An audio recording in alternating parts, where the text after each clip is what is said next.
Okay,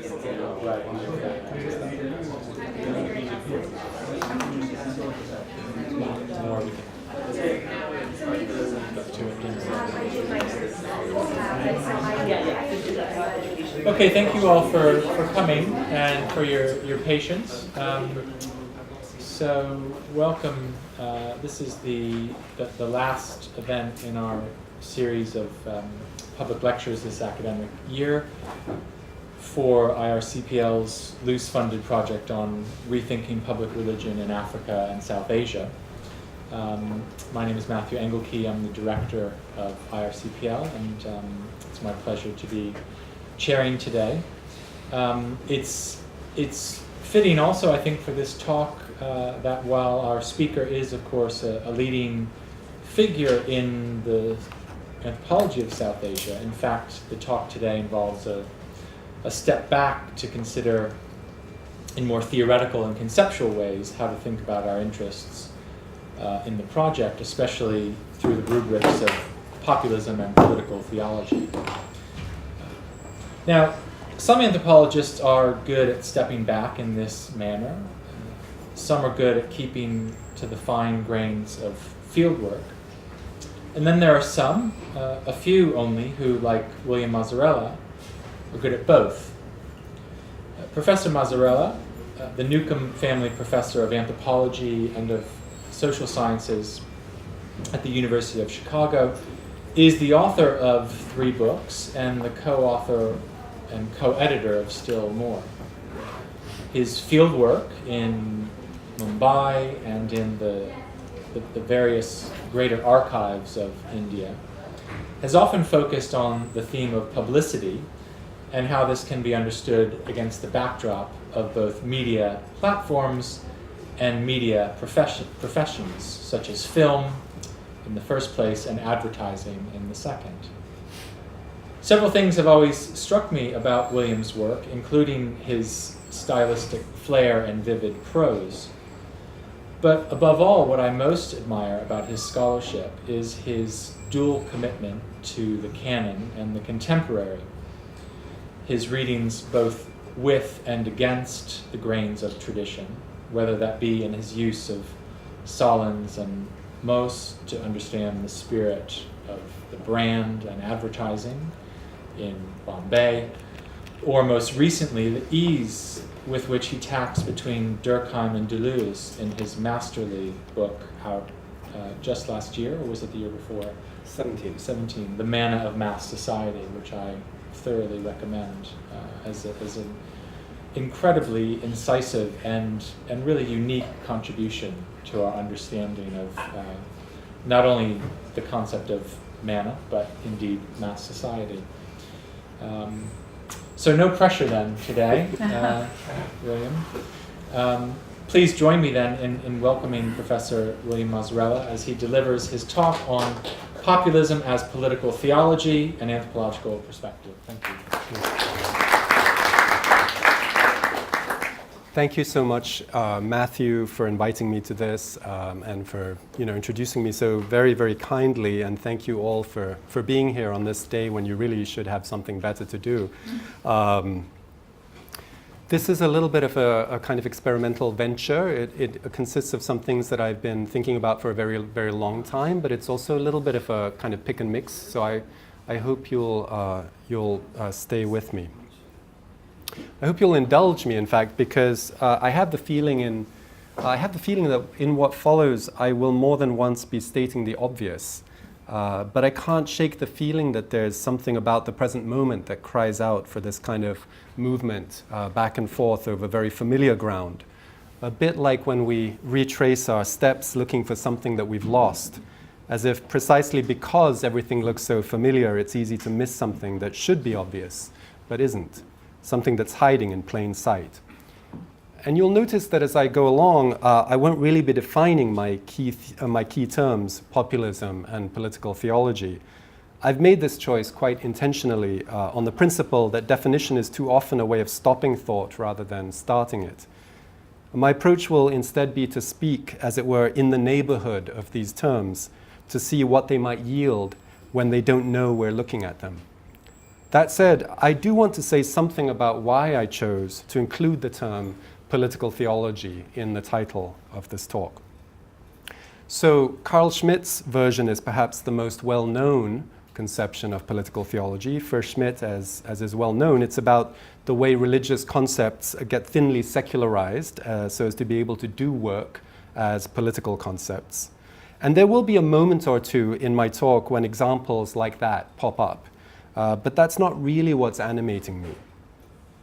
Another version of what political theology could be is when we're looking at the mobilization of overtly religious concepts for political ends.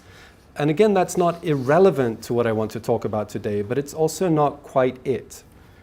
I'll confess that as I was thinking about this talk, as I was drafting it, I began to wonder whether I had made a mistake by committing to this concept when my intuitions didn't seem to want to line up in the right place. But then it's often when one is in this kind of mood that clues appear. I came across a passage by Claude Lefort called, a chapter by Claude Lefort called The Permanence of the Politico-Theological ? It resonated precisely not by giving me a definition I could work with, but rather by seizing me and leaving me feeling at once addressed and unsettled. I'll give you the whole passage near the end of the talk, but for now I just want to extract one line from it and let it sit for a few seconds. I'll then try to find my way back to the passage during the next 45 minutes or so. And this is how Lefort's line goes. Every religion states in its own way that human society can only open onto itself by being held in an opening it did not create. So anyone who takes up the topic of populism immediately finds themselves in a place where not only definitions, but above all judgments are expected.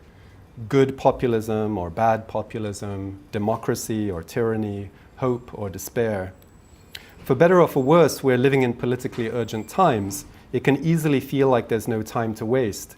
My own sense is that if scholars have something to contribute as scholars, then it has everything to do with insisting on the importance of slowing down, insisting on a different kind of attentiveness, on retracing our steps and looking again. And that in turn requires a kind of quietness amid all the noise, which is not at all the same thing as quietism. So today I'm retracing my own steps back to the question of representation. Why representation? Because very often when people try to explain the populist wave that's been sweeping the world in recent years, they say that populism is the result of a crisis of representation. Usually what that means is that people don't feel represented by existing political institutions, and so a political settlement that has been relatively stable for some time becomes unstable and is called into question in the name of the unrepresented or the underrepresented. The unrepresented may be the silent majority of the conservative imagination, or they may be the potentially revolutionary part of no part, Jacques Rancière's term for those who are constitutively excluded by a given political order. In mainstream democracy talk, the word representation generally comes paired with the word participation, and then it's as if the two exist in a zero-sum relationship. More representative democracy means less participatory democracy, and vice versa. I will, in fact, be talking quite a bit today about representation and participation, but not in the sense that I just described. Instead, I want to offer the following proposition. Maybe it's not so much that we're dealing with a crisis of representation as a crisis in representation. What do I mean by that? Well, first of all, perhaps that the issue is not only that people don't feel represented. Very often, the movements that are described as populist seem impatient with representation as such. If representation means mediation, then populist movements seem to strain past mediation, as if they might seize the political directly, immediately. This is not at all an original thought. It comes up with some regularity in the populism literature. For example, Robert Samet writes, populism attempts to resolve the problem of representation by collapsing the divide between government and the governed. The claim of every populist movement is to embody the direct, unmediated will of the people. Or in the words of Margaret Canavan, in populism, there is a strong anti-institutional impulse, the romantic impulse to directness, spontaneity, and the overcoming of alienation. Clearly, this populist push toward immediacy isn't always pretty. Its idiom is often summary violence, vigilante spectacles of instant justice. Thomas Blumhansen suggests that populist violence can serve as a sort of currency, a general medium of equivalence for people who are disappointed by or excluded from other economies. And of course, this kind of summary violence, this kind of public violence, can generate powerful spectacles and significant sites of enjoyment. Any kind of efficacy, any power to act that exceeds or short-circuits the law tends to be intensely charismatic, and it can be justified in the name of the people. Consider the words of one of Hansen's informants, a local politician, who says, "The majority of people are with me, they support me, so what right do they have to charge me with any crimes? I'm just speaking for what my people feel." Okay, so there's this element of pushing past representation, past mediation, toward a feeling of immediacy, toward a feeling of unmediated efficacy and presence. But then there's also something else, something that Canavan calls the redemptive dimension of politics, a dimension that she associates especially with populism. Redemption, from the Latin redimere, meaning to buy back. But what is populism buying back? And at what price? If the resonances here are Christian, then is some kind of unaccountable sacrifice implied? Usually the implication seems to be that what is being redeemed is the true promise of democracy, the will of the people, or some such. But if you'll let me lean on a Lacanianism, I want to propose that what's being redeemed is what is in representation more than itself. Now, I know this is a bit of a gnomic phrase, but I have a feeling that it'll get us back to this question of representation and participation, and how we might be able to think those concepts a bit differently. So last year, I foolishly undertook the task of writing a review article for Annual Review of Anthropology on the anthropology of populism. In that article, I wrote that populism dreams of, quote, a direct and immediate presencing of the substance of the people, and as such, a reassertion, a mattering forth of the collective flesh, where the matter is at once the sensuous substance of the social, the flesh, and the meaningful ways in which it comes to matter.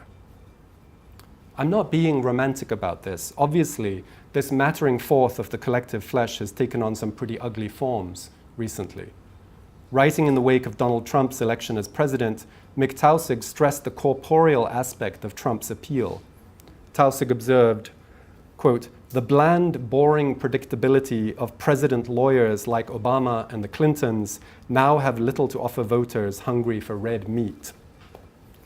Trump was the rousing alternative. Quote, here was a man all body. The question then becomes, do we recoil from all visceral embodiments of the social just because some of the most visible ones are so repulsive? Or do we consider other ways in which the matter can matter? So part of what I want to say is that what we're calling populism is something that we can only partly make sense of as long as we remain with the usual vocabulary of political theory, terms like democracy, the people, the state, and so on.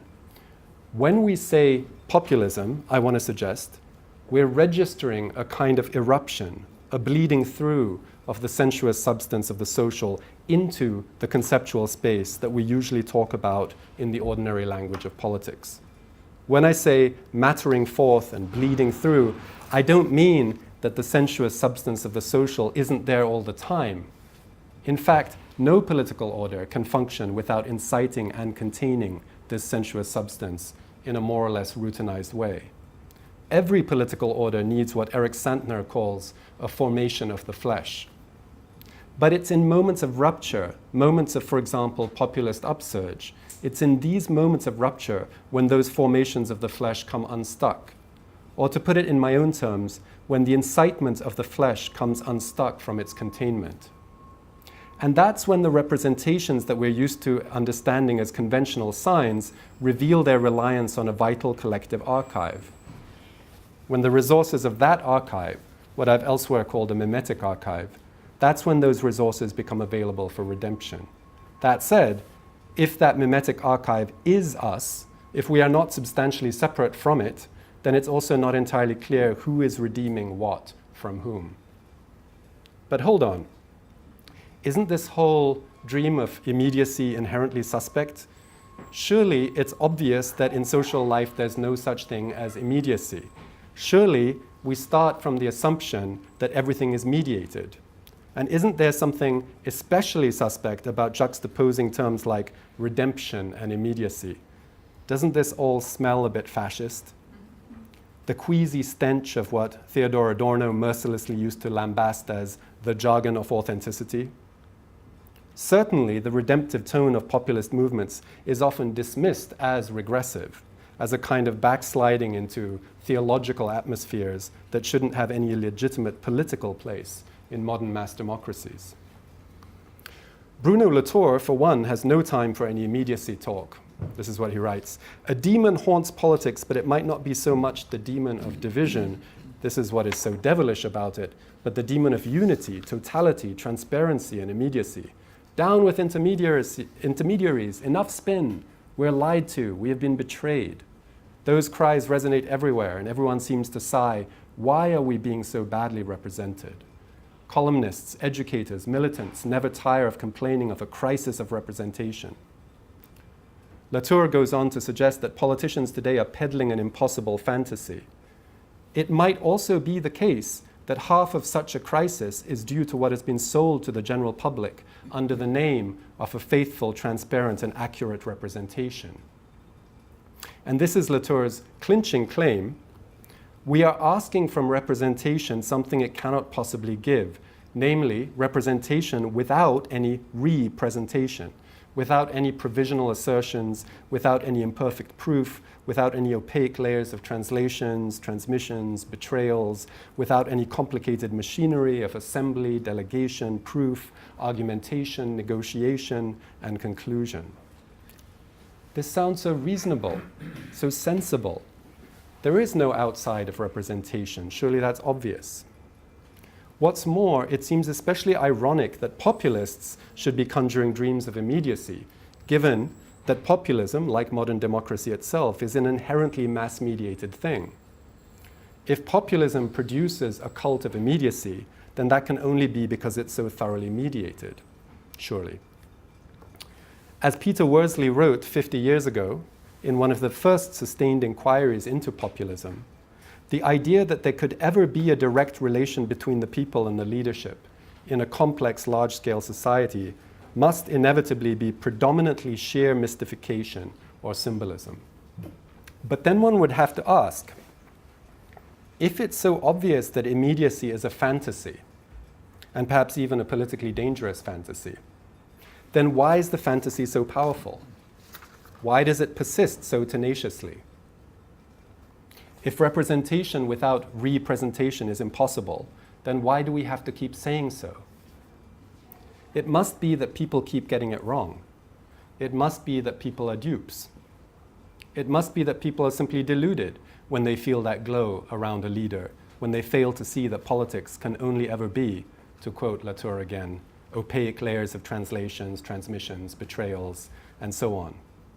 An understandable delusion, perhaps. People are desperate, people are angry, people want to make themselves present, but a delusion, nevertheless. This is very much the liberal line on populism, by the way. As a good liberal, one understands the populist seduction, one maybe even empathizes with it, but one is scrupulously careful not to condone it. The liberal line seems all the more reasonable, all the more ethical even, because the forms of actually existing populist politics are so often so very hateful, racist, xenophobic, queerphobic, alterphobic in every possible way. But perhaps we shouldn't be so quick to take this step from the obviously objectionable political content of right-wing populism to a wholesale dismissal of the redemptive critique of representation. Perhaps there's an opening here to thinking differently, not just about politics, but about social life more generally. So Raymond Williams's keywords is often a useful place to turn, I find, when something doesn't feel quite right. And sure enough, Williams has an entry on the term representative. Williams shows that as early as the 14th century, the noun representative took on a double meaning in English. One meaning is the one we usually intend by the term today, the idea of representative as a stand-in, a substitute for some absent other. For instance, the politician as stand-in for the people. The other meaning of representative takes us in the opposite direction. There, bless you, there representative means something that actually manifests or embodies what it represents. Williams' point is that these two meanings persist uneasily, side by side, in our uses of the term. A representative is at once something that compensates for an absence and that makes something present. Now, this ambiguous relation between absence and presence is, one might say, a characteristic symptom of the sovereign entity known as the people in modern democracies. This is a symptom that many theorists, all the way from Ernst Kantorowicz through Claude Lefort to Eric Santner and Jason Frank and many others, have tried to theorize. When you have a sovereign monarch under God, you have a body that is two bodies. There's the body that is a contingent mortal human being, and then there's the body that's the immortal sacred manifestation of the social order, the social body. But with the democratic revolutions, when the monarch's head gets chopped off and the people become sovereign, what will embody them? Lefort's answer is nothing. Democratic ethics, says Lefort, depend on insisting that the place where there was once a royal body is now an empty place. This is Lefort's famous formula. He writes, "The locus of power is an empty place. It cannot be occupied. It is such that no individual and no group can be consubstantial with it, and it cannot be represented." Or perhaps we should say it can be represented. In fact, it constantly is represented in various ways, but no representation will ever be adequate to it. No matter how big the crowd that masses in Tahrir Square or Zuccotti Park, it can only stand in for the sovereign people. It can never be the sovereign people. But then, if we take Williams's etymology seriously, a representative, a representation, actually does a kind of double work. It both stands in for an absence and it makes something present. Is there something in there that can help us to think about the populist demand for immediate presence? Perhaps it would be useful now to come back to this idea that I evoked just now, the idea that populism reminds us of what is in representation more than itself. Perhaps we now have one way of imagining what that means, the way that representation at once substitutes for something absent and makes something present, a deferral and a mattering forth. I said a little while ago that I thought that these moments of populist upsurge were a kind of bleeding through of a sensuous social substance into the conceptual field that we usually define as politics. I now want to suggest that we can think of this mattering forth, this bleeding through, if you'll allow me these phrases, as a radicalized kind of participation. By radicalized, I don't mean that it's necessarily of the left or for that matter of the right. It has nothing to do with political coloring. By a radicalized form of participation, I mean something in representation that activates its vital substance from root to branch. So again, something like what is in representation more than itself. Now, sometimes provocation comes from unexpected places. More than 100 years ago, Lucien Lévy-Bruhl wrote a book in which he developed a theory about the difference between so-called primitive and so-called civilized ways of thinking. The book was translated into English under the now rather hair-raising title, How Natives Think. At first sight, Lévy-Bruhl's book traffics in the worst kind of colonial cliches. Civilized people, he claims, think conceptually, logically. Their way of approaching the world is analytic, separative. Civilized thinking, according to Lévy-Bruhl, is representational thinking. If by representational we mean thinking that takes a step back, that insists on critical pause, thinking that understands that there's a difference between the word and the world, thinking that insists that the relationship between the signifier and the signified is arbitrary. Primitive thinking, on the other hand, Lévy-Bruhl argues, fails to make that distinction between word and world. If civilized thinking separates things, then primitive thinking jumbles them all up. primitive thinking is magical thinking. In primitive thought, word and world participate in each other. This is the term he uses. They share in the same substance. Words are not just signs, or perhaps I should say signs are not just signs. Rather, because words participate in what they name, words can act on what they name. Signs don't just refer to the world, they make worlds. They summon powers. I don't need to go into all the ways in which this distinction is a rerun of classic Christian debates about transubstantiation, right? Does the wine of the Eucharist merely represent Christ's blood, or does it actually participate in Christ's blood? Still, the theological comparison is important because it helps us to see that the story that Lévi-Bruhl tells, a story that is ostensibly a story about differences between civilized and primitive ways of thinking, is actually a debate about an ambiguity that is internal to modern ways of apprehending the world. I use the word apprehending here advisedly. Apprehending means understanding, of course, but it also means seizing or arresting. And there is that nervous undertone too, right? The apprehensive mood. A way of apprehending the world also implies a way of grounding authority, and at the same time, an anxiety about the groundlessness of that authority, the authority of the church and the authority of the secular state. In fact, Lévi-Bruhl himself makes all this quite clear. I'm not attributing this to him, if only in passing and only right at the very end of his book. After hundreds of pages designed to hammer home his point about the yawning gap that separates primitive from civilized thinking, Lévi-Bruhl turns around and remarks that the kind of substantive participation, the kind of substance participation that is supposed to be the mark of primitive thinking, is also alive and well in so-called civilized societies, and as it turns out, precisely in religion and in politics. He writes, and I've added emphasis to a few passages, collective representations which express a participation intensely felt and lived, of which it would always be impossible to demonstrate either the logical contradiction or the physical impossibility, will ever be maintained. The vivid inner sentiment of participation may be equal to and even exceed the intellectual claim. Such, in all aggregates known to us, in other words, in all societies, are the collective representations upon which many institutions are founded, especially many of those which involve our beliefs and our moral and religious customs. The collective representations of the social group, even when clearly pre-logical and mystical by nature, tend to subsist indefinitely, like the religious and political institutions of which they are the expression and, in another sense, the bases. So right-wing populists, especially those who don't shy away from religious appeals, are of course particularly good at evoking this kind of affect. Against the disenchantment of secular liberalism, they conjure a vital continuity of substance.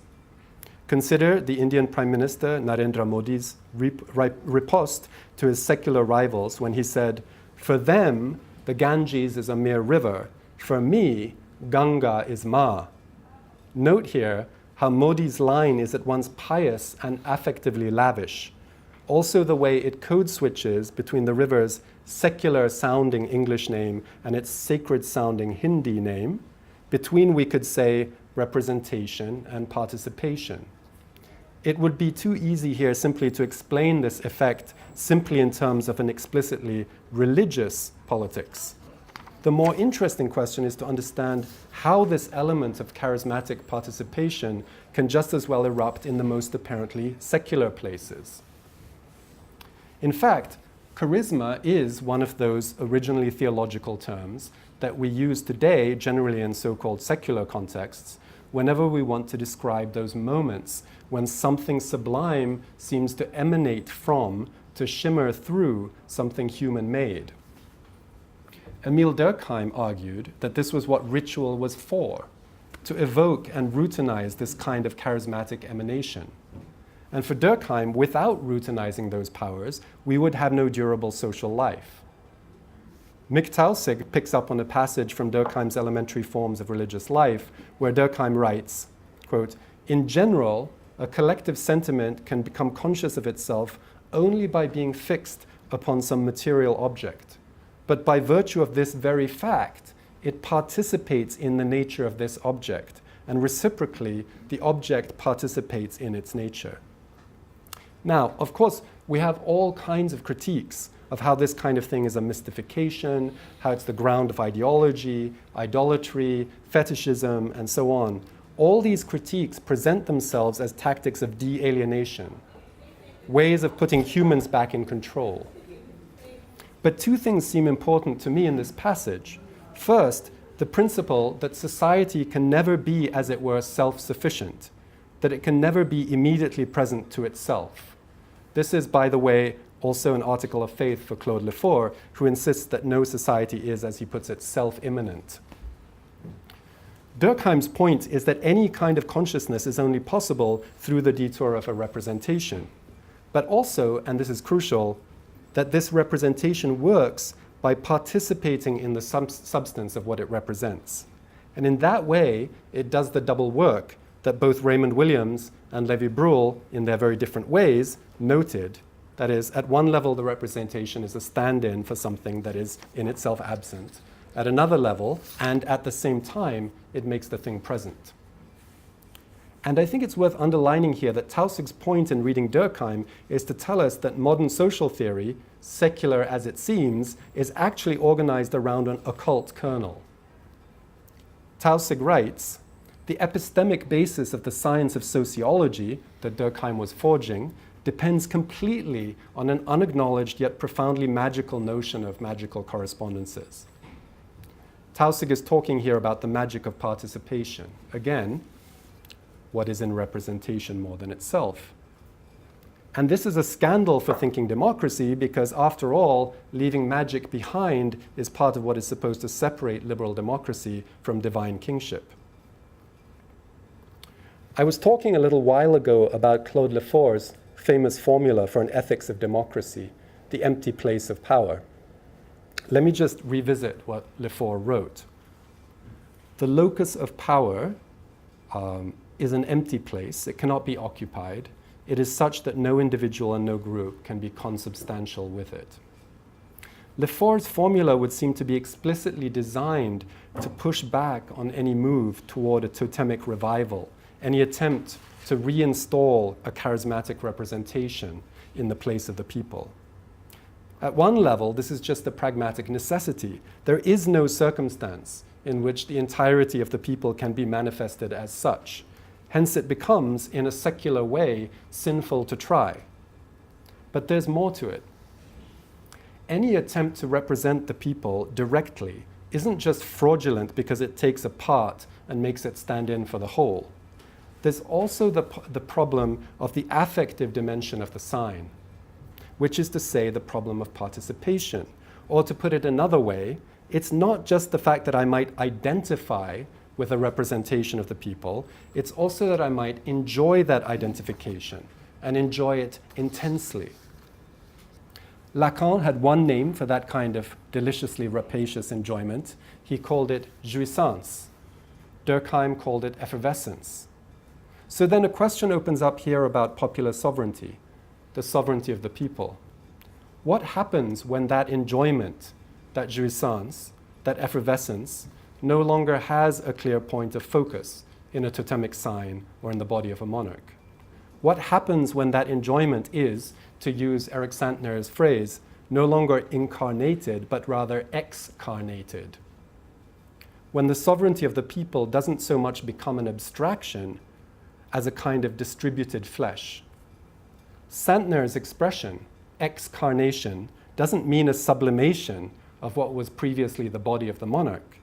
If anything, it means the opposite, that the sensuous social substance precipitates or falls out of an earlier formation of the flesh and is now at issue everywhere. Loose affect, le corps morcelé. And because what we call populism is, I think, a renewed claim on the flesh of the people, populist politics has a way of poking its finger right into the bruise. But why is the bruise so sensitive? Jason Frank points out that the problem of how to embody democracy ritually in what he calls a living image of the people goes back at least to the French Revolution. And this is what he writes. The revolutionary festivals aimed for a kind of theatrical non-theatricality, an effort to make the people present to themselves, but purportedly without artifice and corrupting mediation. And through this revolutionary self-regard, to instill into the senses and the heart of the people the civic myth and religion of popular constituent capacity. In other words, the aim of the ritual and its images was to remind the people of their power, but their power as potentiality, something always in process, something always becoming, something imminent. The danger, and this is where the anxiety about idolatry rears its head, is always that an image will come to stand in for the people, not as a constituent capacity aimed at the future, but as a constituted thing already completed. 230 years after the events he's describing, Frank still considers the warning necessary, perhaps more necessary now than ever. It's a mistake, he writes, to see crowds, assemblies, and mobs as direct expressions of such popular constituent sovereignty. They remain an image and potent political representation, but a living one. Yes, great, a living image. But then, what is this living? What is this life that an image takes on? Where does it come from? What does it feed on? A Marxian fetishism argument would say that the life comes from us. We are the ones who do the work that breathes life into what would otherwise be a dead letter, an inert sign. But then why is it that some letters, some signs are more able to provoke our desires, our imaginations, than others? Ernesto Laclau argues that populism is the alliance against a common antagonist of a diverse series of demands in the name of the people.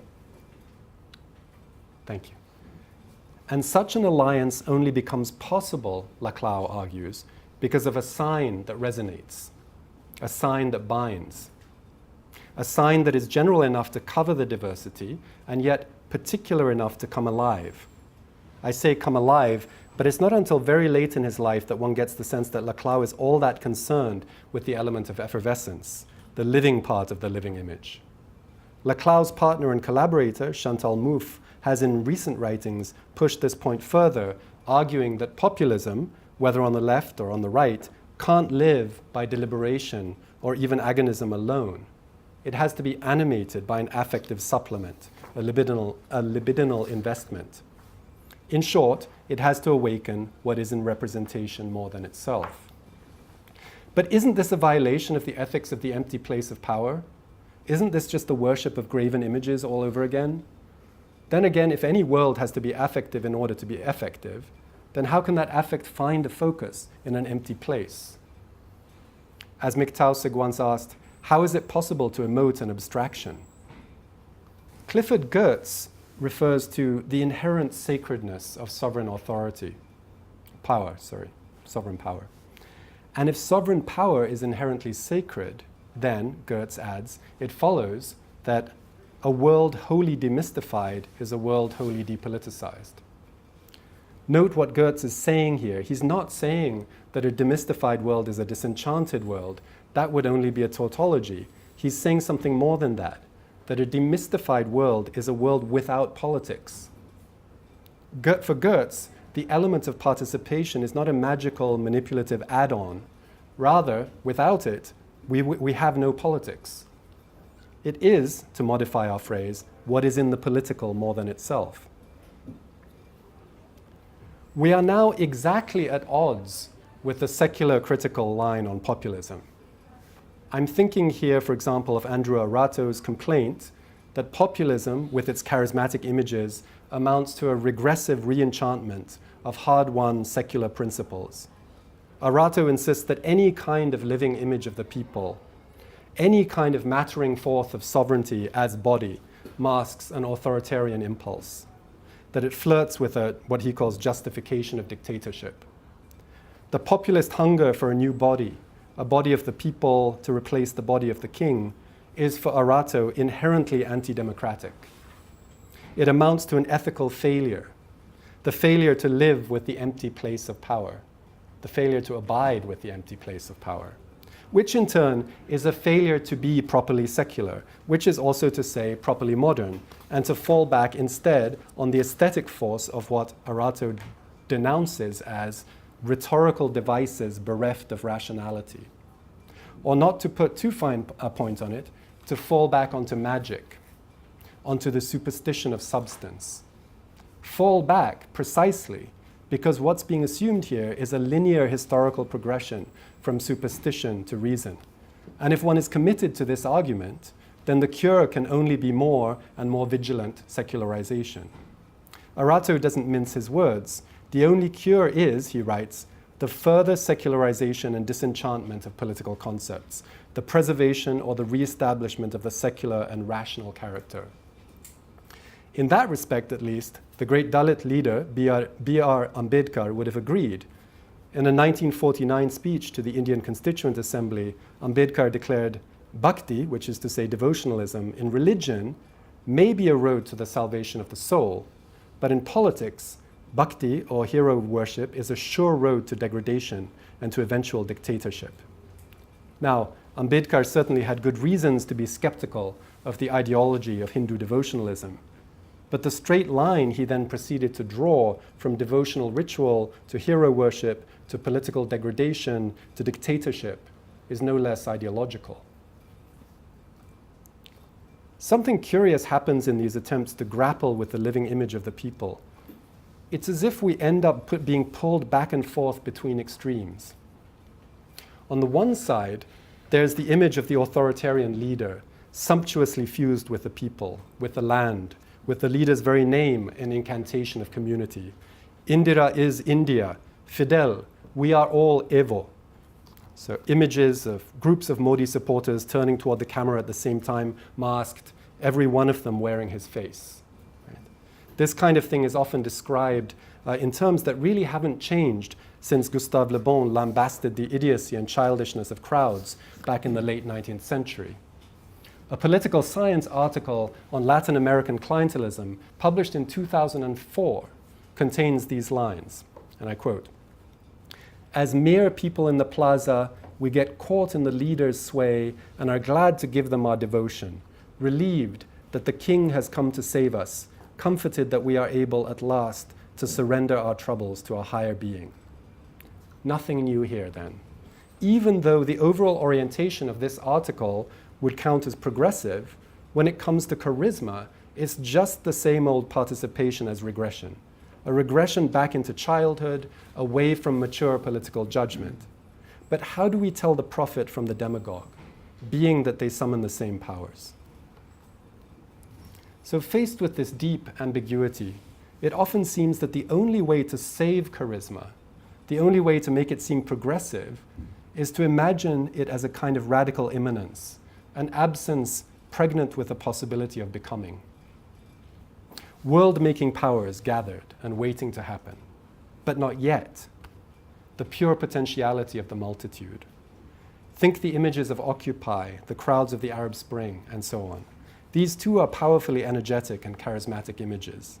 If the charismatic leader is a figure of plenitude, a figure of frightening fullness, then these corresponding figures of democratic crowds are radically empty in the sense that their charisma depends on their standing for pure potentiality, for the assembled flesh as such. W.J.T. Mitchell makes this point in his essay on images of Occupy. He argues that the images of both Tahrir and Occupy shared what he calls a conspicuous insistence on an anti-iconic, non-sovereign image repertoire. It's as if these images insist, Mitchell argues, precisely on representing non-representation. The emphasis is on, as he writes, the figure of occupation itself, unquote. Unlike the personality cults of populist leaders, these images are, Mitchell writes, quote, not those of face, but of space. Not figures, but the negative space or ground against which a figure appears, unquote. Through assembly, a clearing opens. The Occupy movement, Mitchell says, quote, refuses to describe or define in any detail the world that it wants to create, while showing this world in its actual presence as a nascent community, unquote. So something deeply troubled lives here, in this place where the social substance matters forth into a space that can be recognized as political. And in fact, this ambivalence has to do precisely with substance, with what it might be, where it might be in relation to what we understand as the social and the political, and what it might become. As an anthropologist, it's interesting to me that we have lots of dynamic ways of thinking about substance and its potentialities when it comes to societies that we can categorize as, in some respect, other. But when it comes to theorizing the mass democracies of the global north, or for that matter of the global south, it's immediately as if substance becomes a principle of inertia. I find the following take on substance from Amy McLaughlin's work on the indigenous Witoto people of Colombia both beautiful and resonant. Substance, she writes, is the foundation of possibilities for affective resonance and transformation, for being affected in the dynamic attunements that constitute moral and generative intersubjectivity. It's a question, an open and urgent problem of cosmological, ecological, social, and moral organization. So at one level, McLaughlin is making an argument about a specifically Witoto conception of substance. But there's actually no reason to think that the way she renders substance is any less applicable to the forces and openings that give rise, for example, to US or Indian democracy in 2019. Obviously, different folk understandings of what makes and activates social life are at work in each of these situations. But I would also suggest that our academic folk theories of democracy seem oddly, I want to say anxiously, invested in making something that is full of unruly life seem as inanimate as possible. And as always, when something is disavowed, the symptoms aren't long in coming. Consider the ambivalence of Slavoj Žižek's responses to populism. In one article, tellingly called Against the Populist Temptation, Žižek goes out of his way to warn us against the risk of granting any kind of positive substance to the figure of the people. In that piece, it's as if he's strictly committed to observing the ethics of the empty place. But then a few years later, responding to Occupy Wall Street, Žižek goes exactly the other way. By placing a ban on the image of the people, he asks, are we not simply being good, self-castrating liberals?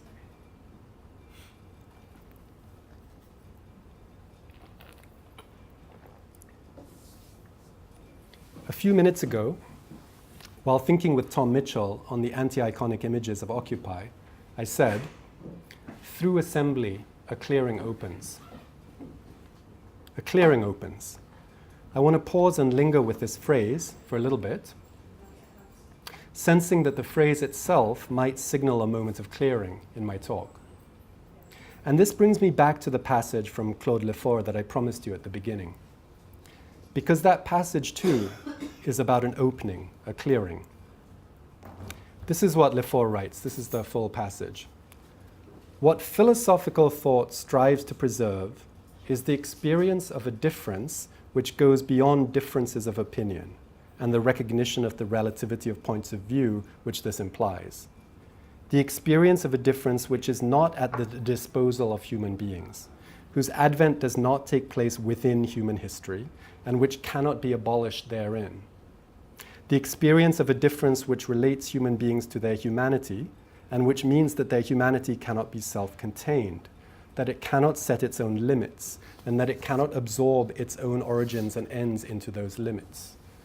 Every religion states in its own way that human society can only open onto itself by being held in an opening it did not create. Philosophy says the same thing, but religion said it first, albeit in terms which philosophy cannot accept. So when I first read this, the passage hit me with great force, although I was unable to explain why. In fact, each of my attempts at explanation seemed to miss whatever it was that resonated, seemed to reduce it. I suffered the usual scholar's impulse.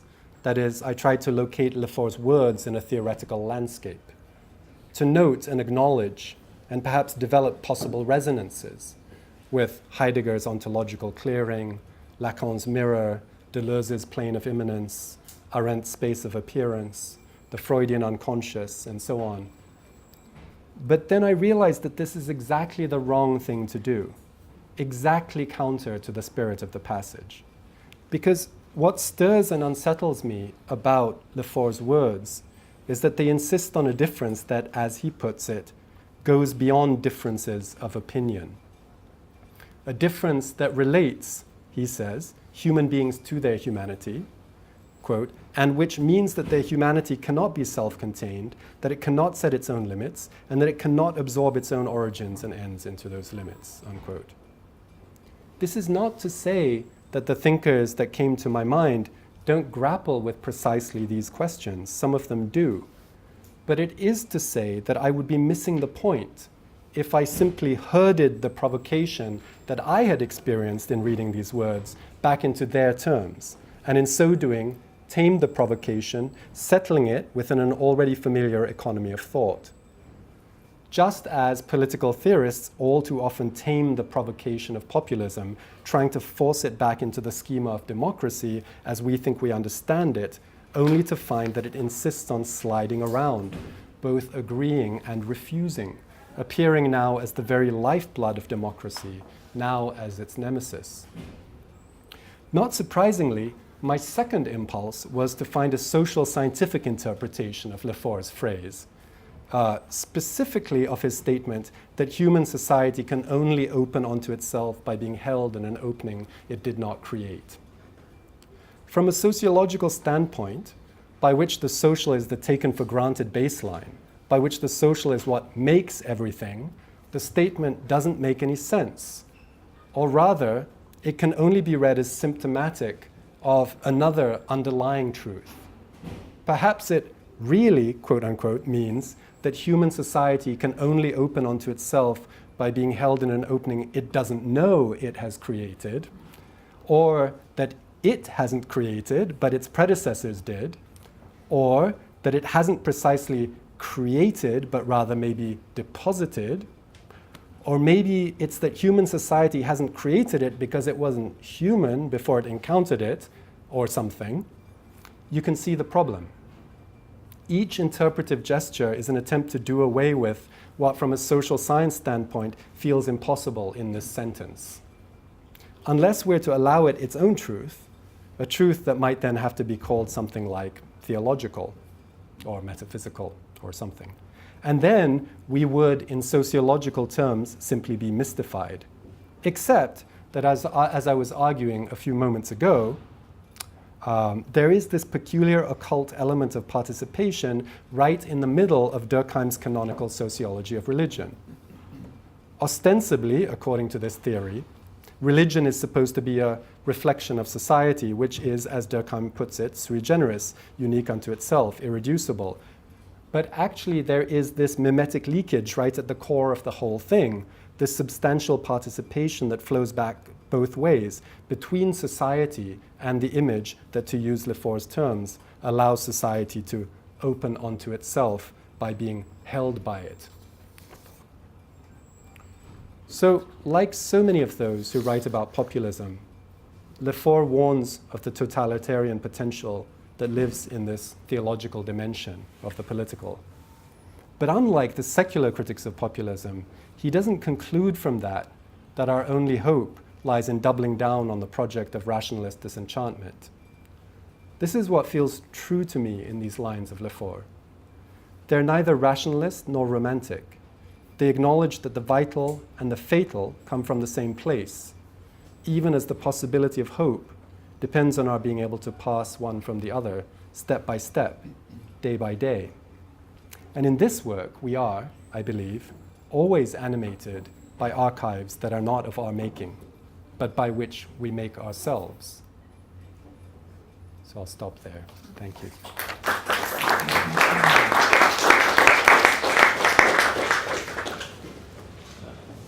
Thank you, William. I think if someone wants to come in and this is not coming back, we can maybe, if people want to come into the room, we can try to find some more space. Apologies for the lack of chairs. Yeah,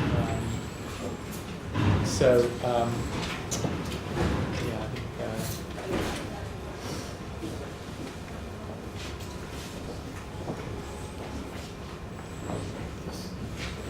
Yeah, I think that's kind of.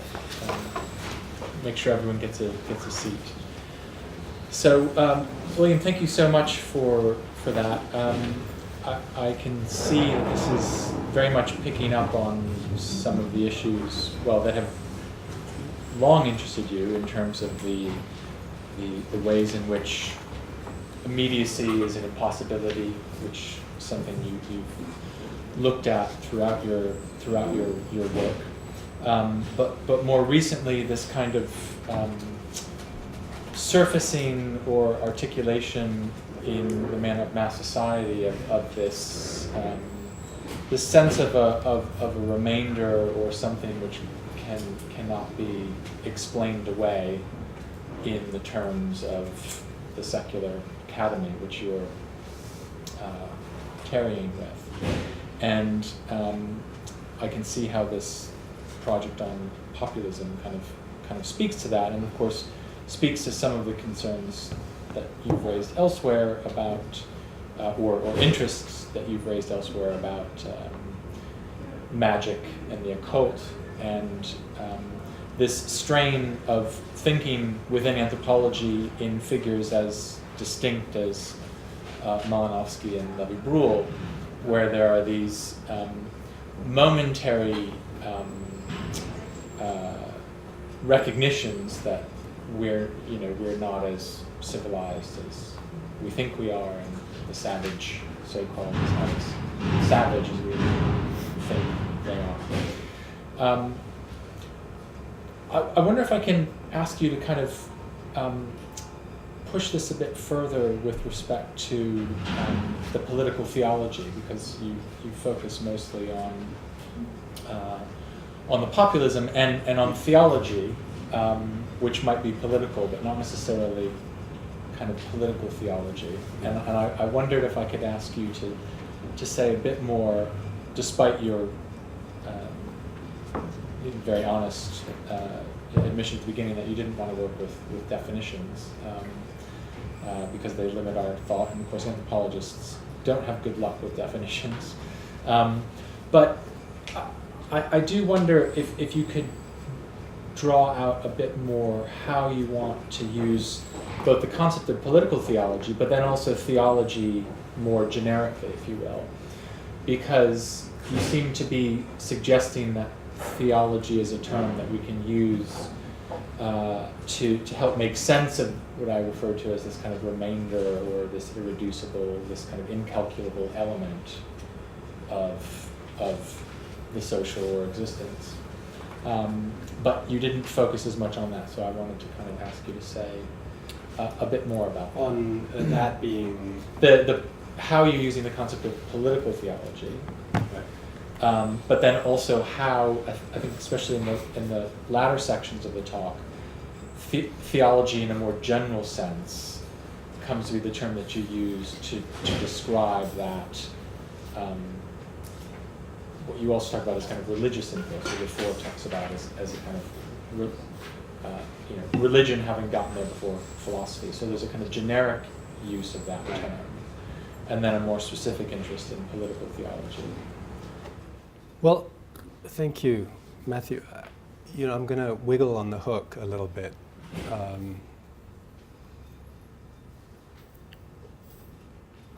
It's not that I am kind of congenitally resistant to definition, although I think resisting definition is often quite productive.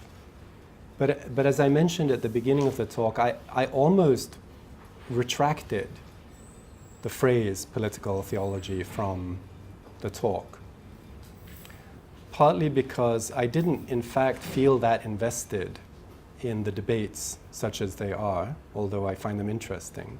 But I didn't feel that my commitment to that terminology was necessarily central to what I wanted to do with the investigation. Still, having said that, a familiar experience to me is that I follow concepts not because I think I want to be invested in the concepts, but because in the neighborhood of where those concepts pop up, something symptomatic is happening that is of interest to me. right? So this is very much in a way the method of the Mana book too. It's not that I'm committed to hanging on to the concept of mana or defining the concept of mana or suggesting that sort of we need mana for our, either as an analytic or as a description of something in the world, but it's rather that following the traces of where that word pops up gave me a kind of a sort of symptomatic assemblage that seemed to me to be pregnant with questions that interested me and that seemed to point to places in social theory or critical theory or anthropology that were kind of productively unresolved. And so it's in that way that the question of political theology sort of has, almost against my own better instincts, kind of stuck to me. And particularly through the formulation that Lefort gives it in this piece that I became preoccupied with. Because it seemed like what he was presenting us with was one of those kind of enigmas of thought that I think anyone looking at social and political life today would be hard-pressed simply to dismiss. And whether we want to call that theological, whether we want to call it political theology, I don't know, but it seems like around those terms is where this particular question often seems to pop up. And so then the question becomes, why is that? Why is there this kind of pattern of certain kinds of symptomatic eruptions of questions? So I realize I haven't answered the question in the way you wanted me to, but I answered it in the way I wanted to. As you should. Right, so who has a question?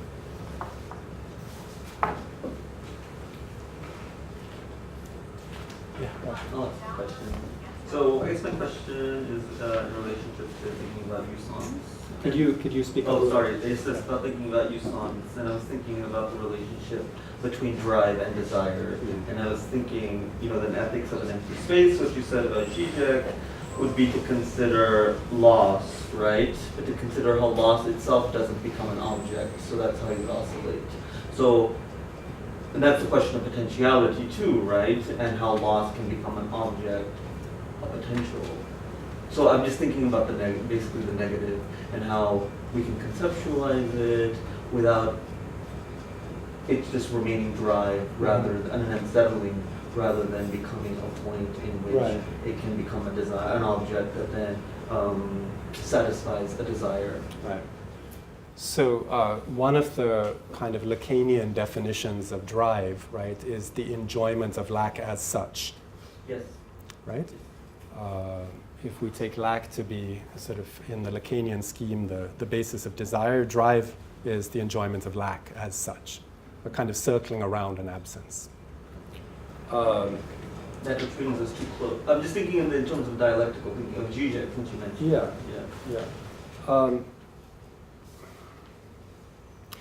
One of the things that I often grapple with is this almost ascetic commitment to a sort of ontology of negativity, right? That the Lacanians insist on, right? That the biggest sin is to positivize lack, right? To fill the space of nothing with something, and to think that that's what you're talking about. Fill the space of nothing with something. Did I say it the other way around? That's what I meant. Fill the space of nothing with something.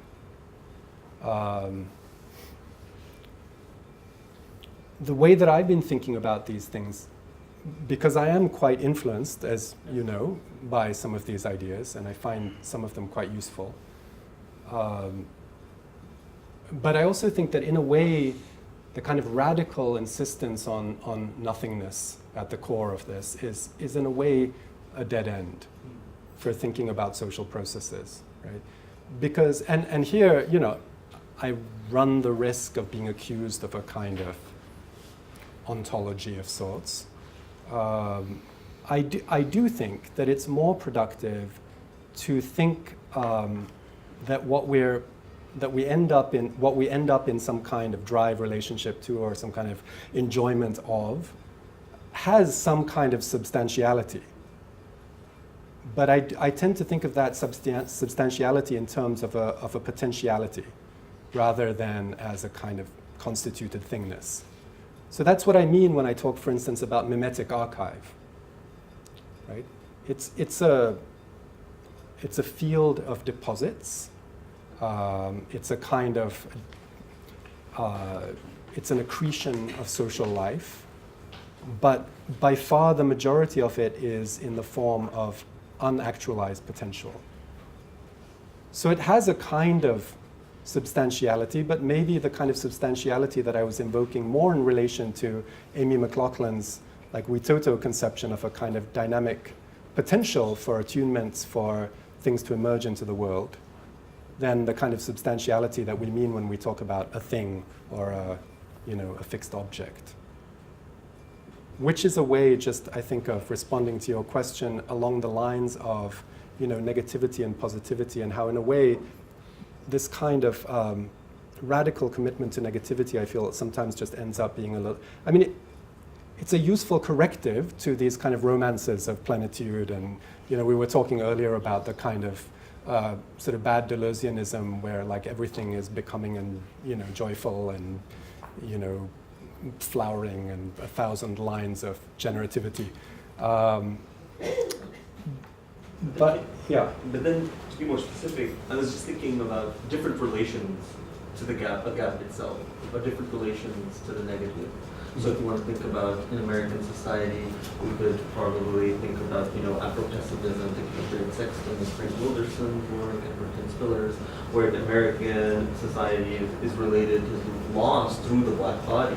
What does that mean against the Sikh tradition, I would say, has a different relationship to the negative? I guess that's kind of what I'm thinking about. Does it have to be this society as such, or No. is it more, that's kind of a... Right.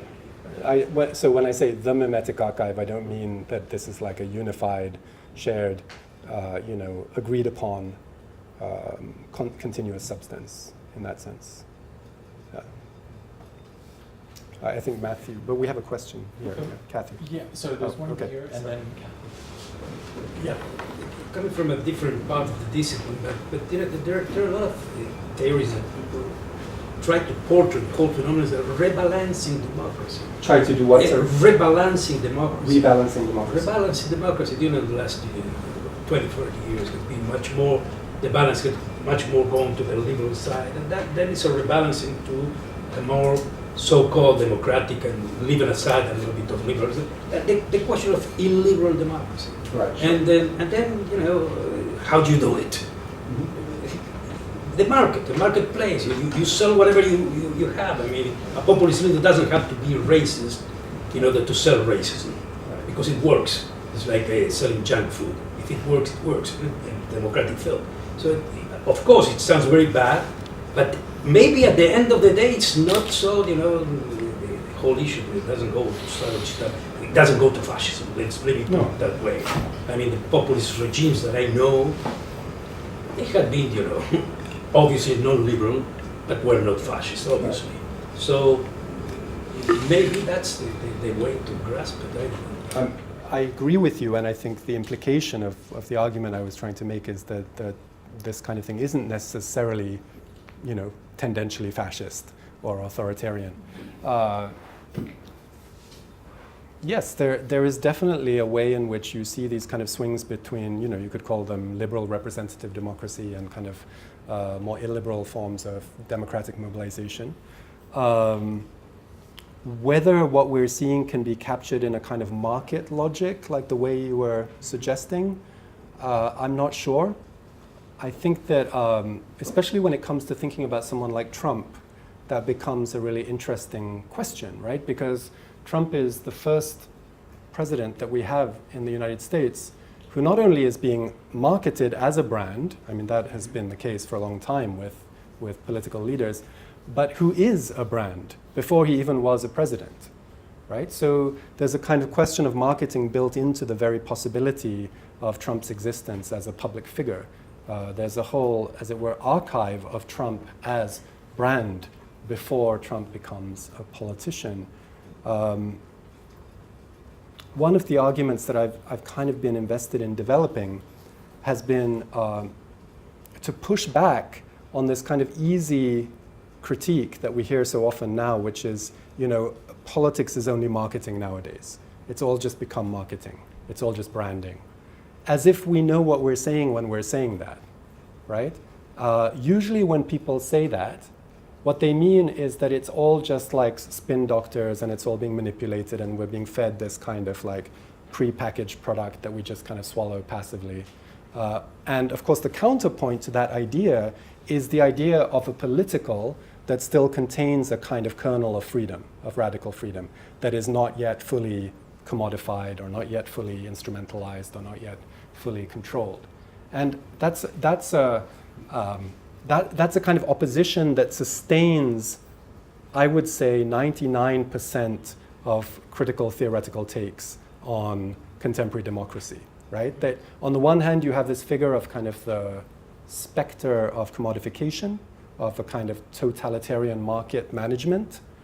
On the other hand, you have this kind of little sliver of light that you hold on to in the name of a political that resists instrumentalization, that still has a kind of kernel of freedom to it. Now, I think the main problem with this is that it actually overestimates the way in which marketing or branding as processes function through this kind of totalitarian or sort of fully self-contained, fully managed, fully rationalized organization of signs, appeals, seductions. In fact, part of what I was trying to talk about here today, the idea that there is always this kind of like, if you like, unruly supplement of what is in representation more than itself, is just as much at work in marketing and branding as it is in political life. So then the question becomes not that they're the same, but that there are indeterminacies that structure both what we call marketing and what we call politics in ways that this kind of morally reassuring story about instrumentalized marketing over here, radically free politics over here, misses. So just as a kind of riff on what you were saying, thank you. Yeah, Kathy. So you mentioned people like Levi-Strauss on the way. I couldn't help thinking in that image of, well, two images. One of the king with this blank square, and then the people with the blank square made me actually think of Freud's totem and taboo, and where the father is killed, and then you have the brothers, which are the democracy, presumably, partaking in an ambivalent way through the totem. And I'm just wondering if you thought about that kind of scenario as Freud depicts it at all. And I mention it because we have a student, Daniel Esparza, who's thinking about Chavez and Venezuela, and did a very interesting analysis of this kind of populism that seems to have that structure. Yeah, I mean it's a kind of figure that one comes up against with some regularity, and especially in studies of authoritarianism. The idea of the return of the murdered father, right? That the leader is a kind of return of the repressed in that sense, and a compensatory figure for a kind of unbearable guilt on the part of the brotherhood of citizens, the fraternity of citizens, and a kind of supplement to the law, that sort of can't be contained, that comes back in a violent and frightening and yet regressively thrilling way because the father is back. So yeah, that kind of figure certainly informs some of the stuff that I'm thinking with. But I was also thinking, actually, as you were saying that, about how maybe something like that is also kind of at work in Zizek's own ambivalence about the figure of populism, right? Where on the one hand, he really kind of radically insists on, the king having been decapitated, right? The father having been killed, and the empty place. Again, the stern fidelity to this principle of a sort of radical negativity, emptiness, the empty place of power. On the other hand, this worry that we are in fact just being self-castrating liberals, that what if we were not to do that? Like, what if we were not to do the work on ourselves of precluding the return or the appearance of substance? What then? And of course, the typical answer is, well, then you get the, totalitarianism, or you get something horrifying. Maybe, but maybe not, And I think part of what I was trying to move towards here, I think as I suggested in the beginning, is to get beyond this sort of compulsive need this anxious need to distinguish, to know in advance whether a particular site of enjoyment, a particular substantial site of enjoyment, is going to be good or bad. A lot of the conversations that I had around the Mana book after it came out were people saying, well, you sort of suggest that kind of fascist mana or bad mana is kind of indistinguishable from like revolutionary or liberatory mana. Like if we say that this kind of jouissance animates both like progressive crowds and regressive crowds, then how do we know the difference? Like, what kind of politics is that? Like, do you have a politics? Are you leaving us in the dirt here? Are you just disclaiming all responsibility? Well, no, I mean, obviously not. But then on the other hand, I feel like in a principled way, there's no kind of advanced way in which you can say, okay, if we just like put this institutional fix in place, if we just think about politics in this way, we're going to guarantee ourselves that our forms of enjoyment are going to be healthy and revolutionary versus, regressive and authoritarian or whatever. And that's why at the very end of the talk, I was suggesting that, I think this is like exactly what I'm trying to say, that the vital and the fatal come from the same place, right? Even as the possibility of hope depends on our being able to pass one from the other, step by step, day by day, right? So in a way, what it requires is a kind of radicalized form of attentiveness, I think, to the play of enjoyment in social and political life, rather than the kind of disavowal of enjoyment that I think structures so much of liberal discourse. And in that sense, the right has always been much better at this, sadly. They've been much more unrestrained about acknowledging the place of enjoyment in political life. You only have to watch, Sarah Palin's speech at the, the Republican convention of whenever it was, 2000 and remind me, 8? Yeah. To see this kind of unapologetic enjoyment in action, and Trump has taken it to a new level. But I think it's long been the case that the left has this kind of profound discomfort with the jouissance of the political. And even someone like Benjamin decades ago, or Wilhelm Reich, around the same time, were concerned with this problem. It's like, how do you bring the energies of intoxication to the left? Like, how do you take what right-wing thinkers understand about political jouissance and mobilize it for a progressive cause? Sorry. Camille. Yeah.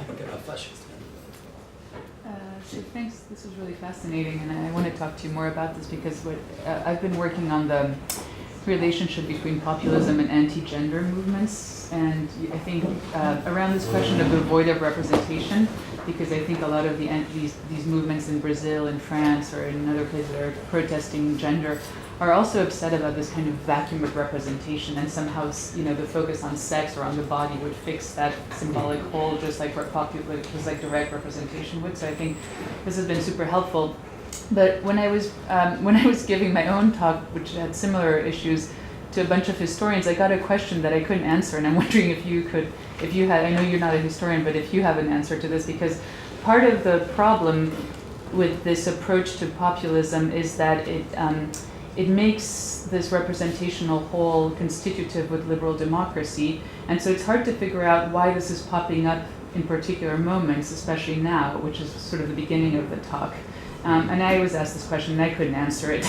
So I don't know if you have an account for, because again, we've had liberal democracy forever, for a long time now at least. So why, if this is again is it constitutive? I guess you're suggesting it is. And the it here is what exactly? Whatever you want, the whole that you're first, the kind of the symbolic whole that depends on, that makes the whole thing stand. Right. The illusion, whatever you want to call it, right? The illusion of unmediated, that if that is I don't know which word to use, but the symbolic gap. Then how do we explain that this is coming with a particular kind of, that there has been so much, the return of populism in this particular decade of neoliberalism, or whatever you want to call it, right? Yeah. So first of all, I would say that I think my argument is, or I think my thought is, that this constitutive whole, if you want to call it that, is constitutive of all forms of society. Right? So I'm making a really universal kind of claim. And in that, I don't think I'm saying anything other than, say, Durkheim said, or anyone else like that. So then the question becomes, why is it that at certain times that whole becomes palpable and problematic? And makes people unhappy. Right, exactly. So one part of the argument that I was kind of lifting from, that kind of line that goes from Kantorowicz through Santner and other people before, is the idea that a kind of fullness of the monarchical body, becomes a kind of emptiness or hole under sort of mass democracy. But Eric Santner's point is, it's not that the royal, that the royal order was not in itself also built on a whole. Right. It's just that in a way that the body of the king was able to mask that gap most of the time. Not all of the time, right? But most of the time. So then the question becomes, how does the play of this constitutive absence function differently when it is in fact constitutively made a principle of a democratic social order, right? And that's why this sort of figure of the plenitude of the people keeps kind of surging up as a kind of symptom to try and compensate for it, fill it, give it a certain kind of animacy, whatever.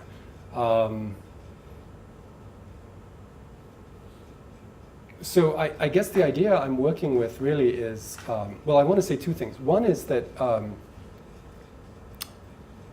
for me, there's something also interesting about Durkheim's provocation and the elementary forms in relation to this story of our transition from the fullness of the royal body to the emptiness of the democratic order. And that is that Durkheim, of course, argues in elementary forms that we didn't in fact start with authoritative singular bodies. We in fact started with a kind of distributed, sort of non-centralized figure of social efficacy, mana, power, whatever.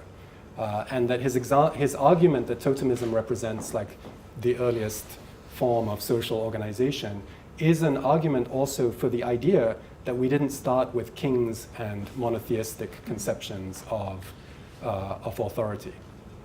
So then that puts a slightly different spin on this whole story, where it's not that we move from a kind of singular body, whether it's the body of God or it's the body of the king, if those are separable, to the distributed flesh of the people.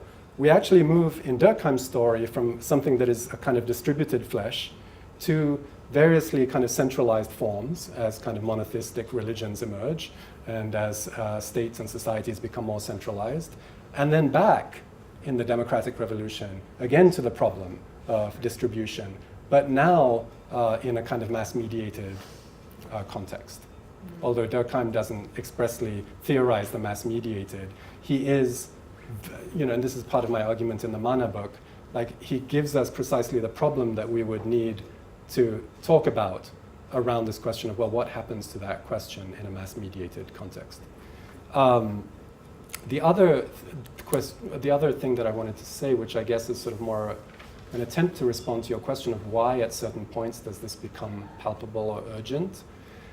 I mean, I like to think with something like Eric Santner's sort of notion of formations of the flesh. That there are just moments where, for reasons that would have to be kind of empirically specified in each case, a certain kind of settlement or agreement, or a tacit, unconscious, perhaps, of like how the social is kind of organized around the gap that is at its center, sort of phrase.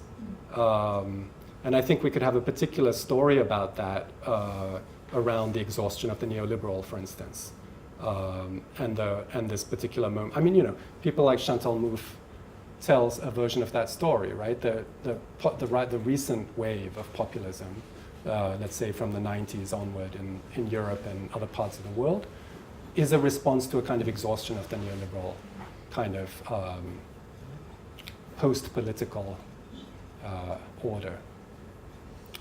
But I think that that's one version, and maybe the one that we're sort of thinking about a lot in sort of the Euro-American world now. But I don't think it's the only way in which we could think about the emergence of this sort of the whole as a problem, the whole as a kind of palpable crisis. As I say, I think that would have to be a problem that one would sort of look at empirically in particular situations.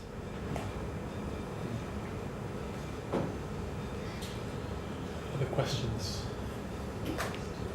Yeah, Mohammed. Yeah, well, thank you very much for your talk, and I don't know exactly where to start, but I will start somewhere. And I don't know if it's a question, a comment, or an objection. You will decide. In fact, could be all of it, right? But I was just wondering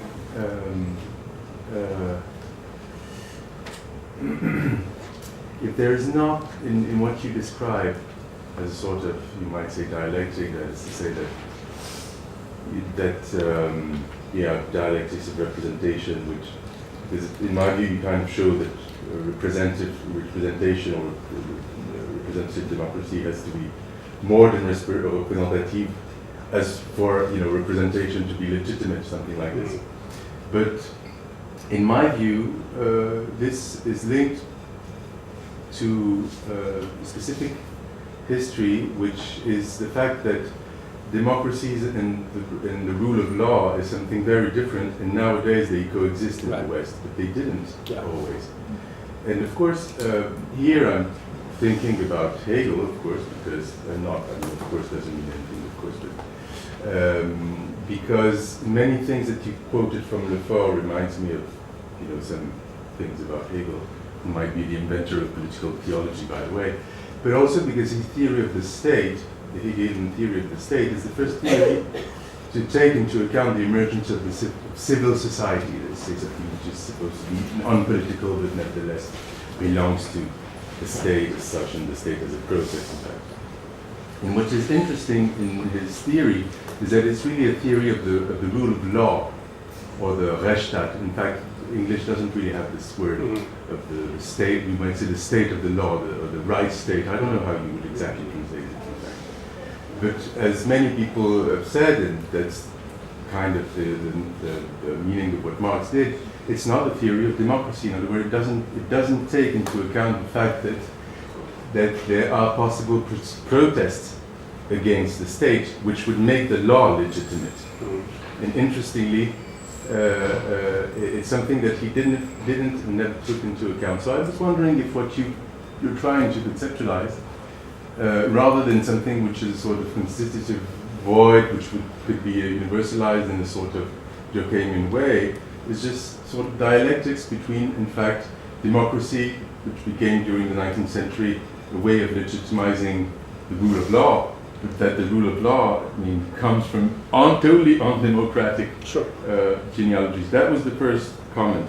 The second one I had was about the sentence, and yeah, by the way, I was just wondering what you thought about it, because I think Lefort really had these very simple sentences about, human rights by saying, the criticism of human rights is nonsense, because in fact human rights are ways in which we can protest against the state and therefore are constitutive of democratic legitimacy and so on.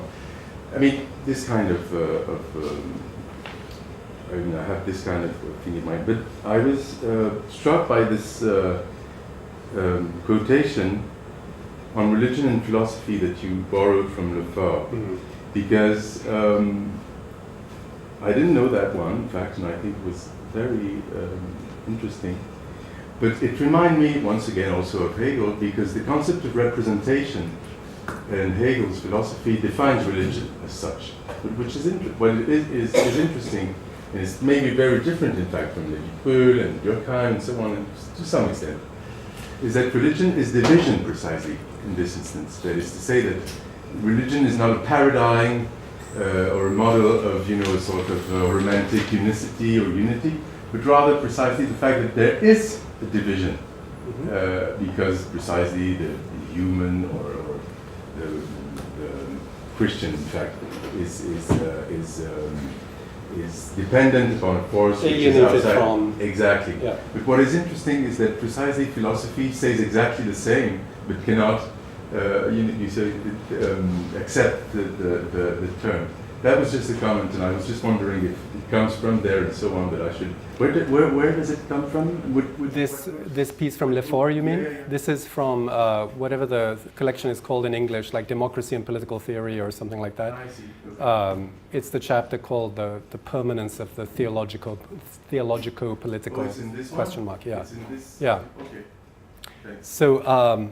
Yeah, thank you for those, and I'll sort of take them as invitations just to sort of free associate rather than to. Yeah. Okay, so yeah, one of the points that is often made in discussions of our current political formation, the kind of liberal democracy formation, right, or illiberal democracy, is that there is no necessary relationship between liberalism and democracy, right? Yes. So not only is there no necessary relationship between the rule of law, as you were pointing out, and democracy, there's also no necessary relationship between liberalism and democracy. So part of the analysis of populism has been to say that populism as a kind of symptom of the uneasy alliance between these terms. So that's kind of there in the background. Hegel and civil society, yes, also not democracy, right? But I guess from Hegel's point of view, didn't need to be, because civil society was supposed to serve as the mediating instance between the private realm and the state, right? So if that mediation wasn't working, then there could be some historical adjustment to make it work better. But it was it wasn't imagined, as you point out, in relation to some kind of democratic envisioning of like how society should be run or changed, right? The mediation, as it were, happened organically, at least in his mind, right? And his mind was the same as world spirit, so as it had to work out for the best. Now, Lefort, religion and philosophy, Hegel, yeah, that's really an interesting line of comparison that you draw back to Hegel from. I got stuck, on this thing where Lefort is saying, well. This is what philosophy says, but religion said it first, albeit in terms that philosophy cannot accept. So then my first thought was, well, that may be true, but wait until we start thinking about how social science can't accept it, right? Like there's a whole other level of unintelligibility at work there that I needed to work through in terms of making this idea, oh no, I should put it differently. making sense of why this line of Lefort's resonated for me, despite the fact that the starting point of my kind of imaginary for these things is, in a way, a deeply social scientific one. When in fact, those, like in a way, it seemed completely at odds with a kind of social scientific way of thinking about these things. The final thing that occurs to me in relation to your comment is that Hegel places religion as the kind of intermediate form of the universal, right? So below it you have aesthetics, and above it you have science or philosophy.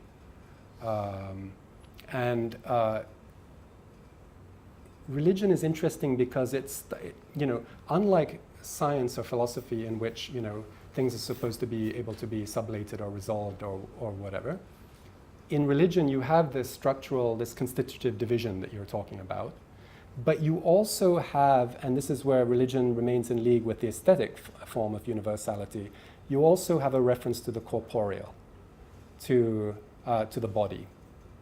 And so that would be kind of the way I would want to continue thinking down that road if I were to go back to like Hegel thinking about religion in relation to what Lefort is saying, because for Lefort this is all about what happens to the body also, about the corporeal element of the universal and whether those are kind of constitutively in tension with each other in a democratic society.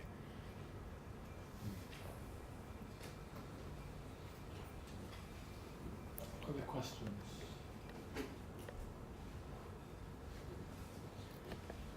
We don't have to be quite as specific as this one was. I have one further question, and it kind of relates to the subtitle of your talk and something you just said. And I don't know if you kept the subtitle. You initially gave us an anthropological approach. Right. I'm not sure if that was simply a mark of convenience to let the New York public know that you're an anthropologist, or if there was something more to that. Right. I mean, it certainly seems as if there's something more to it, but I guess I wanted to ask you what that might be, partly because in something you just said in response to Mohammed, talking about a kind of deeply social scientific approach, or thinking about kind of religion, philosophy, the social sciences. First of all, one thought, which is that it could be interesting to trace how the genealogies of ideas that you're looking at here differ slightly with respect to whether or not some of the kind of key Victorian or early 20th century figures understood the connections between magic, science, and religion, which is to say, are religion and science more like one another, or are magic and science more like one another, or are magic and religion? So, Fraser, Tyler, Levi-Brule, Durkheim, they all had kind of separate stories about how we should understand the relationships between these terms, and I wonder, if we were to kind of add Fraser in the mix here, who wanted to insist on the connection between magic and science being stronger, and that religion was actually the kind of outlier in terms of an understanding of natural processes and natural laws, an interest in the kind of concrete. I wonder if that would, that's just a thought to kind of take away. With respect to the point that I wanted to ask you about a bit more. If you're saying, is this a deeply social scientific approach or anthropological approach? Because in some ways, I think, and this work confirms, kind of building on the Man of Mass Society, although I think it's also in Sensorium a bit. I'm not sure this is. Is this really a deeply anthropological approach? In the sense, not that I'm calling out your, this isn't anthropology, but is it so kind of anti-foundationalist? It's not anti-foundationalist. It's not taking up Saussure and a tradition of thought in which we can't make that sentence that you latched onto. Human society can only open onto itself by being held in an opening it did not create. And you kind of worked through the different ways in which anthropology would have to add something in order for that sentence to be intelligible. Mm-hmm. But it seemed to me that you're actually not interested yourself as a scholar or writer in necessarily adding that further clause, right? That's not your own position. And I wondered if you think that's a fair characterization, and if so, if I can pin you down as to where you sit on the metaphysical spectrum. I like the idea that one could be seated on a metaphysical spectrum. Sounds kind of comfortable, soft. Thank you for that. And I appreciate the point about these different Victorian genealogies of magic, science, and religion, and that would be a really interesting project to trace out. And I will put that in my bag and take it away with me. To answer your question, though, is this an anthropological approach? Am I committed to an anthropological approach? I think that you're right to suggest that what I'm doing here is not characteristically or canonically anthropological in the way that we normally would understand that in terms of the genealogies we work with. It's around things like, foundation, ontology, whatever. But at the same time, I think part of the project of the Mana book, which, as you could tell, kind of informs some of what's happening here, is to suggest that a kind of rethinking of the anthropological in terms of its kind of disavowed external constituents, for instance, in critical theory or whatever we want to call it, philosophy, and vice versa, a kind of rethinking of the genealogies of critical theory in terms of its kind of disavowed constitutive relationship to anthropology. So my project here is maybe not to say, like, I am a card-carrying anthropologist and here's why, but rather to say, this is in a sense something that is already internal, if only kind of in a disavowed, implicit way, to anthropological thought. And here are some of the ways in which a problem like populism can sort of bring that out, can help us to think about that. The other thing I would want to say about, like, in what ways this or is not an anthropological approach, and I agree with you, there was a moment again where after having sent in the title and being reminded that that was what I had called the talk, a couple of months later, I was like, well, am I really making that kind of a case? I do want to say that the article that I referred to writing last year, the annual review Anthropology of Populism article, is an attempt to think quite specifically about how a question like populism, we already have tools for thinking it in anthropology. And those tools are sometimes, in interesting ways, ideas that have not kind of been absorbed into, say, political science understandings of what populism is. And that's interesting given that there is a political science of populism, but there really isn't a kind of anthropology of populism. So what if we were to take some of these concepts and tools and apply them to the object and realize that, in fact, as we were talking about earlier, there's all kinds of ways in which anthropology has all along been thinking about the things that we think about when we talk about populism, just not necessarily under that label. There's another aspect, I don't know, are we running out of time? No, that's fine. Okay. Yeah. There's another aspect to this which I think is important to me, and which in the Anthropology of Populism article I call the liberal settlement.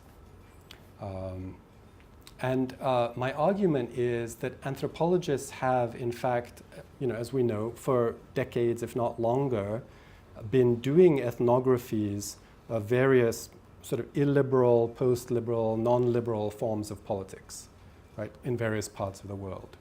So in a way, in terms of the anthropological toolkit or the anthropological archive, there's nothing particularly new about the forms of politics that we're now seeing in Northern Europe, or we're now seeing in the United States, these kind of post-liberal, illiberal, non-liberal forms of politics.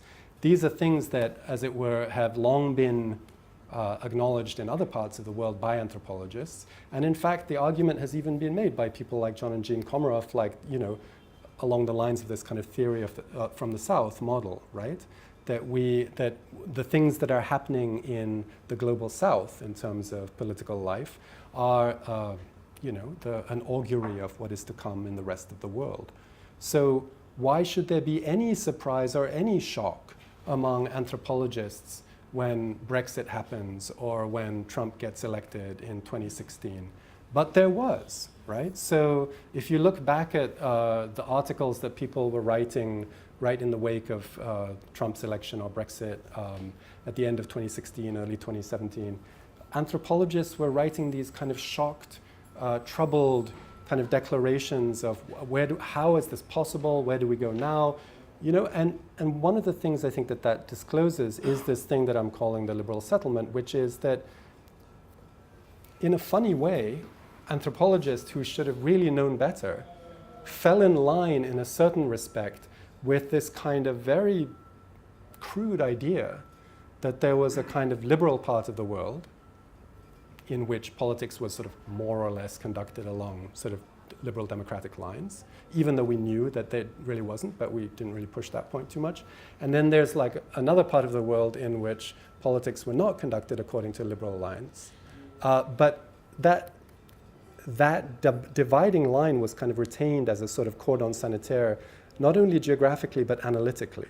So what happens in 2016, when this kind of shock erupts around, Brexit, Trump, the rest of it, is that everyone is now confronted with the fact that that line, the fiction of that line, can no longer be sustained, right? That in a sense, that kind of the liberal settlement is no longer a sustainable intellectual assumption, right? And that these things have now merged into each other or are in a much more chaotic relationship than anyone wanted to admit. The other side of that, and I think this is maybe in a way a less kind of conceptual and more practical problem for anthropologists, is that even though anthropologists had for years made these arguments, developed elaborate theories of sort of non-liberal forms of democracy or non-liberal forms of mass society, and in a way used those models to push back on kind of standard liberal political categories, right? And part of where that came from was from, like the critique of secularism, the sort of Assadian anthropology, a lot of that. Even though they had been basically pursuing this critique of liberalism for years, there's still a way in which anthropology, in order to make itself intelligible within a wider kind of public context, falls back on certain kinds of very basic liberal assumptions, right? So it becomes about rights, about tolerance, about diversity, about, all those categories that we are ready to critique when it comes to our kind of ethnographic investigations, still in a sort of,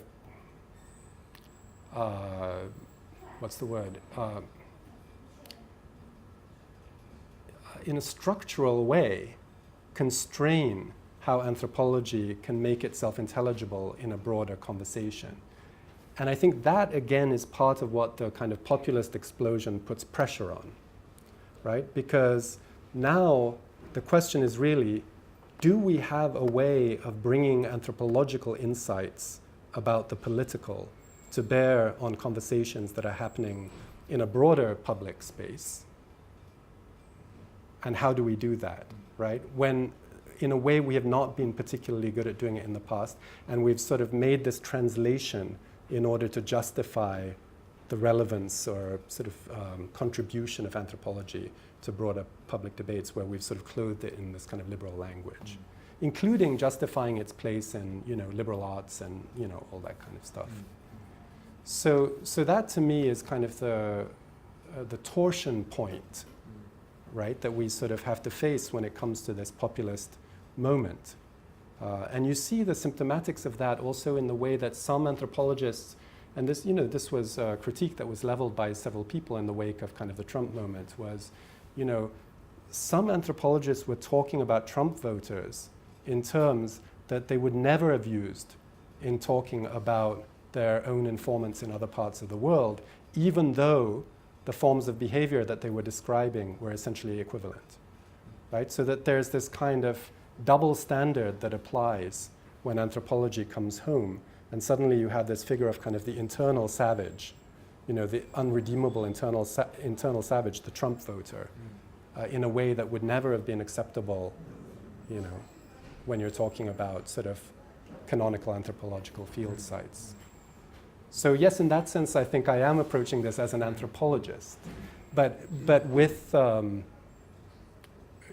know, carrying this enigma, right, in a way of what an anthropological critique could mean in terms of a contribution to how we think political life now. And I guess, you know, I was hoping that also the talk today could be part of that project, even if most of the reference points were not to anthropology as such.